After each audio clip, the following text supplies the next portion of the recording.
একসঙ্গে থাকবো, একসঙ্গে চলবো, এক থালাতে খাবো। কিন্তু কিছু অশুভ মানুষ তারা বলছে না, আমরা এটাকে হিন্দু রাষ্ট্র বানাবো। আমরা মুসলমানরা যদি চেষ্টা করতাম, আমরা মুসলমানরা 700 বছর এ দেশে রাজত্ব করেছি, আমরা যদি মনে করতাম তাহলে আমরা এ দেশকে মুসলিম রাষ্ট্র বলে ঘোষণা করে দিতে পারতাম। কিন্তু না, কোনো দিনের জন্য আমরা সেটা করিনি। ইংরেজ সরকার এসেছে, 200 বছর মতো রাজত্ব করেছে, সেও কোনোদিন চাইনি যে ইংরেজ শাসক এখানে চালু হোক। আজ 10-15 বছর ক্ষমতায় আসতে পারেনি। বিজেপি সরকার বলছে, নরেন্দ্র মোদী বলছে, যোগী বলছে যে এ দেশকে আমরা হিন্দু রাষ্ট্র বানাবো, এ দেশ থেকে মুসলমান তোমরা অন্য কোথাও চলে যাও। বলছে কিসের কারণে? আমাদের বদ আমলের কারণে আজ মুসলমান আমরা আমাদের পূর্বপুরুষদেরকে ভুলে গিয়েছি। মুসলমান আমরা আমাদের কোরআনকে ভুলে গিয়েছি, নবীর হাদিসকে ভুলে গিয়েছি, আমরা সেই বদরের ময়দানকে ভুলে গিয়েছি, উহুদের ময়দানকে ভুলে গিয়েছি।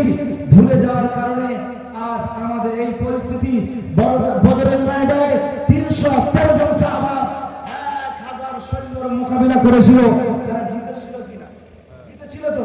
তাহলে আজ ও যদি আমাদের সেই ইমানি পাওয়ার, ইমানি জজবা, ইমানি শক্তি থাকে, আজ আমরা সেই রকম জিহাদ, আজ আমরা সেই রকম শক্তি নিয়ে আমরা অশুভ শক্তির বিরুদ্ধে দাঁড়াতে পারি কি পারি না? দাঁড়াতে পারবো অবশ্যই। কিন্তু আমাদের ইমানি পাওয়ার, ইমানি জজবা আমাদেরকে তৈরি করতে হবে। আজ মুসলমান আমরা আমাদের পিছনের কথাগুলোকে ভুলে গিয়েছি। হযরত খালিদ বিন ওয়ালিদ, যার কথা আমরা শুনি, এনাকে সাইফুল্লাহ বলা হতো।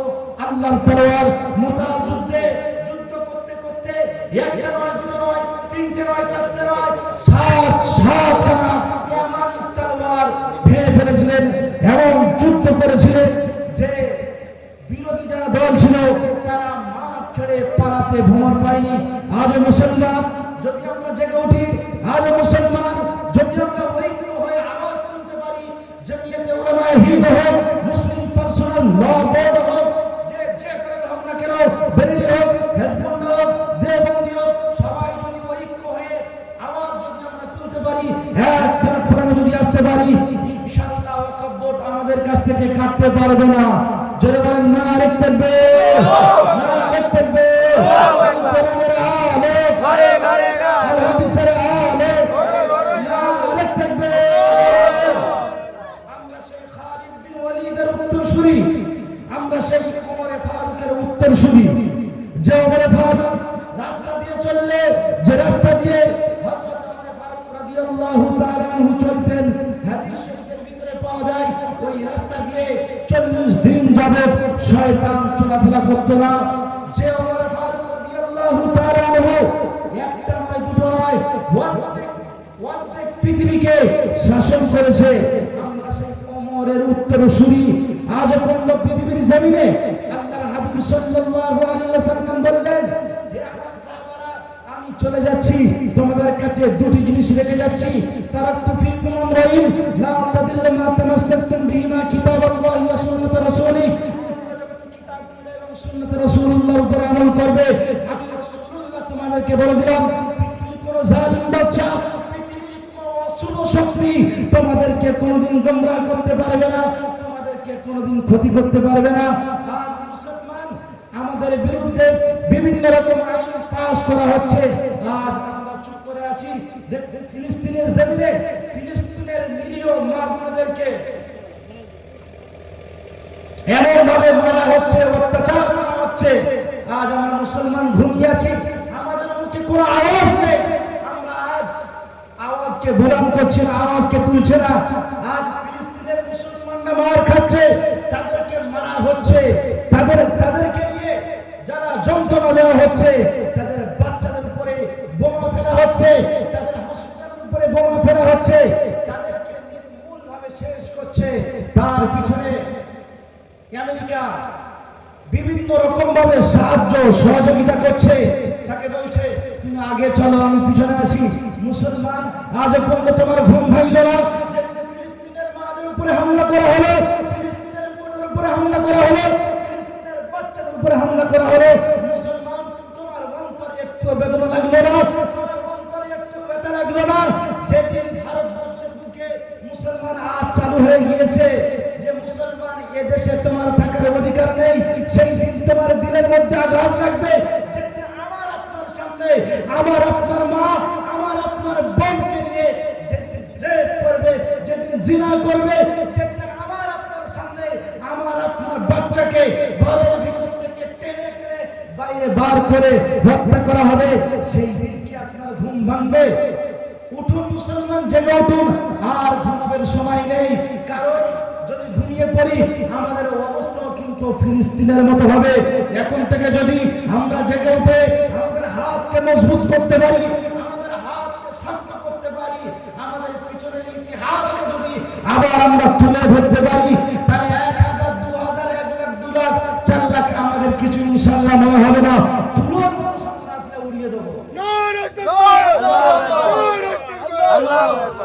তো আমাদেরকে জেগে উঠতে হবে, আমাদেরকে ঐক্যবদ্ধ হয়ে একসঙ্গে ডাক দিতে হবে। আজ মুসলমান, তুমি হয়তো ভাবছো আমি পশ্চিম বাংলার বুকে ঠিক আছি, দেখুন সর্বপ্রথম আমাদের থেকে আমাদের বাবরি মসজিদকে ছিনিয়ে নেওয়া হয়েছে। শুধু বাবরি মসজিদ নয়, ভারতবর্ষের বুকে যোগী রাজ্যে কয়েকশো মসজিদকে রাতারাতির ভিতরে করে দেওয়া হয়েছে। আজ হয়তো আপনি ভাবছেন যে আমার পশ্চিম বাংলার বুকে তো আমি ঠিক আছি, আজ ভারতবর্ষের বুকে হয়তো অন্য রাজ্যে হচ্ছে, কাল কিন্তু আপনার রাজ্যে হবে। তাই এখন থেকে উঠে দাঁড়ান, এখন থেকে শক্ত হন যে আমরা মুসলমান, আমাদের এক বিন্দু পরিমাণ রক্ত থাকার সাথে আমরা মুসলমান কোনোদিন হার মানব না। আমরা মুসলমান আমাদের সংবিধানকে নিয়ে চলবো, দেশের সংবিধানকে নিয়ে চলবো। আর যারা দেশের সংবিধানকে লঙ্ঘন করছে, যারা দেশের সংবিধানকে মানছে না, তাদের বিরুদ্ধে আমাদের যুদ্ধ ঘোষণা করলাম। নরেন্দ্র মোদী, তুমি সংবিধানকে মানো নাই, সংবিধানকে না মেনে তুমি সংবিধানের অবমাননা করতে চালু করেছো, তুমি জিহাদ শুরু করেছো, তুমি যুদ্ধ শুরু করেছো। ইনশাআল্লাহ আমরা এটাকে শেষ করবো। জোরে বলুন না আরেক থাকবে, আরেক থাকবে,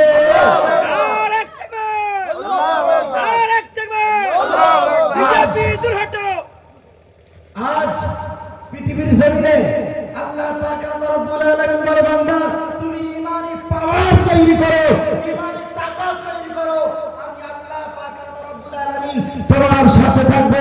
দেখুন এই পৃথিবীর জমিনে আমরা এখন জানি বর্তমান সময় যে আমেরিকা হলো সুপ্রিম পাওয়ার, এর উপরে আর কেউ নেই। জানি তো সেও নিজেকে দাদা ভাবে যে আমার মতো বড় আর কেউ নেই।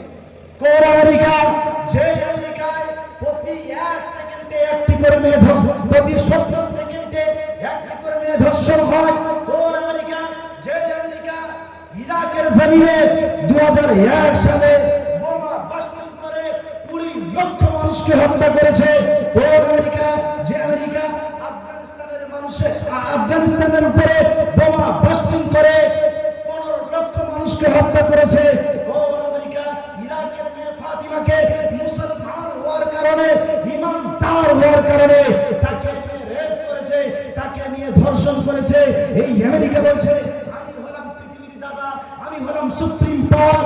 আপনারা গত কয়েক বছর আগে আপনারা দেখেছেন যে পৃথিবীর যে সুপ্রিম পাওয়ার, যে দাদা আফগানিস্তানের বুকে একদম তার মাথাকে নত করতে হয়েছিল। আফগানিস্তানের মুসলমানরা বলেছিল যে হ্যাঁ পৃথিবীর সুপ্রিম পাওয়ার বলে দাবি করো আমেরিকা, আমরা তোমাদেরকে এখান থেকে যেতে দেবো না, তোমাদের ফ্লাইট, তোমাদের যদি যুদ্ধ বিমান এখান থেকে ওড়ে আমরা সঙ্গে সঙ্গে ফাইট করব, আমরা সঙ্গে সঙ্গে সেগুলোকে ধ্বংস করে দেবো। আমাদের যে 20,000 সেনা এখানে রেখে দিয়েছো, ওই সেনাকে ওই আমেরিকায় ফিরে যেতে দেবো না। আমেরিকা লাস্টে বললো যে আমার ভুল হয়ে গেছে, আর আমি পারবো না, আমি তোমাদের কাছ থেকে সরে চলে যাচ্ছি। অবশেষে আফগানিস্তান ছেড়ে তারা চলে যেতে বাধ্য হয়েছে। আল্লাহ পাক আল্লাহ রাব্বুল আলামিন বলে, বান্দা পৃথিবীর জমিনে তোমার কাছে যদি ঈমানি পাওয়ার থাকে, যদি ঈমানি শক্তি থাকে, পৃথিবীর সুপ্রিম পাওয়ারকে আমি আল্লাহ তাআলা তোমার পায়ের ইমানি পাওয়ার তৈরি করতে হবে। যদি আমরা ইমানি পাওয়ার তৈরি করতে পারি তাহলে ইনশাআল্লাহ পৃথিবীর জমিনে আমাদের জয় হবে।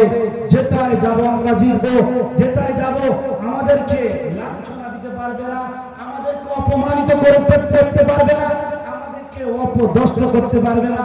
আজ বিভিন্ন জায়গায় মুসলমানদের উপরে হামলা হচ্ছে, কারণ আমরা মুসলমান তো বিভিন্ন ফেরকায় বেঁচে আছি। কেউ জামাত ইসলামী, কেউ দেওবন্দি, কেউ ফুরফুরা, কেউ হিজবুল্লাহ। আপনাকে কিন্তু যখন ওরা দেখছে হিজবুল্লাহ বলে দেখছে না, ফুরফুরা বলে দেখছে না, কাদিয়ানি বলে দেখছে না, দেখছে কি ওদের সামনে সব কি এরা মুসলমান, এদেরকে তাড়াতে হবে, এদেরকে মারতে হবে। কেউ কেউ তো প্রকাশ্য বলছে যে এদেরকে গুলি করে করে মারবে। সরকার কিন্তু এগুলো দেখতে পায় না, কিন্তু কোন মুসলমান একটা কিছু বলুন সঙ্গে সঙ্গে তার গ্রেফতার হবে। কিন্তু বিজেপির যত নেতা আছে এত বড় বড় ভাষণ দিচ্ছে, ডাইরেক্ট বলছে মুসলমানদেরকে গুলি করো, মুসলমানদেরকে দেশ থেকে তাড়িয়ে দাও, তার বিরুদ্ধে কোনো আইনি মামলা হচ্ছে না। তাহলে আমরা মুসলমান, আমাদের লড়াই নিজেদেরকে লড়তে হবে, আমাদের জায়গা নিজেদেরকে তৈরি করতে হবে। আর আমরা যদি না করতে পারি কিন্তু আমাদেরকে পুরো নেস্তা নাবুদ করে দেবে। দেবে কি দেবে না? তাই মুসলমান এখন জেগে ওঠার সময়, জেগে উঠুন। ভারতবর্ষের বুকে আমরা সব কিছু দিয়েছি, সব কিছু আমাদের আছে, এরপরও বলছে যে যাও তোমরা পাকিস্তানে চলে যাও, তোমরা অমুক জায়গায় চলে যাও, তুমুক জায়গায় চলে যাও। এই যে লাল কেল্লা, হুমায়ুন কেল্লা, তারপর তাজমহল, এগুলো কারা বানিয়েছে? মুসলমান শাসক বানিয়েছে তো। আমার একটা ওয়াকফ সম্পত্তি সম্পর্কে জলসা মুসলিম জাগরণ টিভিতে খুব চলছে, তো তার কমেন্ট আমি পড়ে দেখছি, আজকেরই দেখছিলাম। কিছু কিছু অশুভ শক্তির মানুষরা তারা কমেন্ট করে বলছে যে তাজমহল তোমার বাপ বানিয়েছিল। তাজমহল আমার বাপ বানায়নি, তোমার বাপ বানিয়েছিল। কে বানিয়েছিল? বাদশাহ শাহজাহান বানিয়েছিল। তাই বাদশাহ শাহজাহান মুসলমান ছিল না হিন্দু ছিল? মুসলমান ছিল। তো আমার বাপ বানিয়েছে, আমার বাপের জমিনে বসে তোমরা খাচ্ছ, আবার বলছো যে এটা তোমার বাপের জমিন নয়, এখান থেকে চলে যাও। লজ্জা থাকা দরকার আছে, আছে কি নেই? তাহলে মুসলমান আমরা যদি জেগে উঠি ইনশাআল্লাহ আমাদেরকে কোন শক্তি আমাদেরকে পরাজিত করতে পারবে না। আজ আমরা মুসলমান, আমরা ভাবি যে আমি যদি ওই কলকাতার মিছিলে যাই তাহলে আমার একদিনের কাজ নষ্ট হয়ে যাবে, আমার সংসারটা কেমন করে চলবে। আজ মুসলমান জলসা শুনে আবেগ দিয়ে, বিবেক দিয়ে নয়। কারণ মুসলমান যদি জলসা বিবেক দিয়ে শুনতো তাহলে মুসলমান একটা একটা কথাকে ভাবতো যে কি বললো আর আমার জীবনটা কেমন করে চলছে। আল্লাহ নবীর সাহাবারা তারা বিশ্ব নবীর কথাকে বিবেক দিয়ে শুনেছে এবং বুঝেছে। আজ আমরা জলসাতে বুঝি, জলসা বুঝিও না, শুনিও না। কারণ তারা বিবেক দিয়ে বুঝেছে, বোঝার পরে, শোনার পরে আমল করেছে। তাই তাদের জন্য জিহাদের জন্য ডাক এসে বাসর রাতে বিবিকে রেখে দিয়ে জিহাদে যাওয়া তাদের জন্য সহজ হয়েছে। আজ আমরা মুসলমান বিবেক দিয়ে শুনি নাই, তাই পাঁচ ওয়াক্ত নামাজ পড়াটাও বিবিকে ঘরে রেখে দিয়ে পাঁচ ওয়াক্ত নামাজ পড়াও আমাদের জন্য কঠিন হয়ে দাঁড়ায়। আর আমাদের জওয়ান যুবক ছেলেরা বিয়ে করলে এখন 6 মাস ছুটি নামাজের ধারে ধারে আসা হয় কি হয়? তাই তো নাকি? করোনার সময় যখন করোনা আসলো, বিভিন্ন জায়গা থেকে খবর হলো যে মুসলমান তোমরা মসজিদে যাচ্ছ যাও, হিন্দু ভাইদের বলা হলো মন্দিরে যাচ্ছে যাও, কিন্তু বেশি জন যেতে পারবে না। কজন যাবে? 4 জন 5 জন করে যাবে, নামাজ আদায় করে চলে আসবে। কিন্তু মুসলমান তখন জওয়ান যুবক ছেলেরা বলছে হ্যাঁ আমাদের মসজিদ, আমাদের মাতার ঘাম পায়ে ফেলে টাকা দিয়ে আমরা তৈরি করেছি, আমরা মসজিদে যাব না। করোনার সময় কিন্তু প্রথমে মসজিদে জায়গা দেওয়া যায়নি, গিয়েছিল কারণ প্রথম করুণা মাঝখানে যে চুমো খাচ্ছিল ও মনে মনে করছে যে কখন আমার আই লাভ ইউ বলে দেয় তার ঠিক নেই। মানে কিসের ভয়ে পড়ছে? আল্লাহর ভয় নয়, মোরার ভয় পড়ছে। নামাজ কিসের ভয়ে পড়ছে? মোরার ভয়। তো এই তো আমাদের অবস্থা। আর কিছু জন আমরা যারা নামাজ পড়ি, নামাজ তো নামাজের মতো হয় না। কারণ কোরআন বলছে ইন্না সালাতা তানহা আনিল ফাহশাই ওয়াল মুনকার, নিশ্চয়ই নামাজ তোমাকে খারাপ কাজ হতে বাঁচায়। পাঁচ ওয়াক্ত নামাজ পড়ছে, ভাইয়ের হক মেরে খাচ্ছে, নামাজ হবে? হ্যাঁ, বাম্মার হক মেরে খাচ্ছে। দুই ভাই, একজন বাপকে নিয়েছে আর একজন মাকে নিয়েছে, হচ্ছে কি হচ্ছে না? বুড়ো বয়সে বাম্মার এক জায়গায় থাকতে দেবে না। তাহলে আমরা মুসলমান কোথায় নেমে গিয়েছি আর কোথায় আমরা আছি? আল্লাহ পাক বললেন, বান্দা তুমি নামাজ পড়ো, অবশ্যই নামাজ তোমাকে গুনার কাজ থেকে, খারাপ কাজ থেকে বাঁচাবে। আজ আমরা নামাজ পড়ছি কিন্তু গুনার কাজ থেকে, খারাপ কাজ থেকে বাঁচতে পারছি। কিসের কারণ? আমাদের নামাজটা নবীওয়ালা নামাজ, সাহাবাওয়ালা নামাজ আমাদের হয়। হযরত ওমর ফারুক রাদিয়াল্লাহু তাআলা আনহু নামাজের মধ্যে দাঁড়িয়েছে, ফিরোজ দুলু নামে একজন গোলাম হযরত ওমর ফারুক রাদিয়াল্লাহু তাআলা আনহু পেটের মধ্যে খঞ্জর গেঁথে দিয়েছে।